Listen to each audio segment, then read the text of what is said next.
படம் சரியாக போகாது அப்படின்ற ஒரு விஷயம் சொல்லிட்டு இருக்காங்க. ஓடாத படத்துக்கு தான் சக்ஸஸ் மீட் வைப்போம் அப்படின்னு சொல்லிட்டு இருக்காங்க. அப்படி தான் போகுது.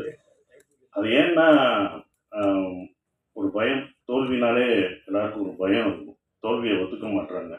நம்ம ஒத்துக்கணும். தோல்வியை ஒத்துக்கிட்டா தான் அடுத்த படம் நம்ம ஜெயிக்க முடியும் ஃபஸ்ட்டு. ஸோ அது தாராளமாக ஒத்துக்கணும். அது தோல்வி அப்படின்ற ஒரு விஷயத்தை ஒத்துக்கிட்டா தான் வெற்றியை நம்ம ஏற்றுக்க முடியும். அதுதான் ஒன்று இருந்தது.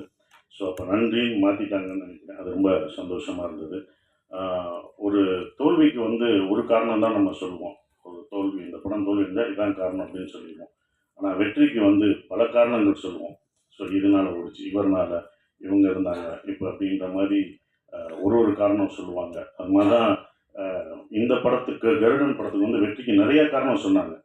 ஸோ இந்த கேரக்டர்னால, கர்ணன் அந்த வில்லன் அடித்த அவர்னால, என்னால், சூரியனால் அப்படின்னு ஒவ்வொருத்தரும்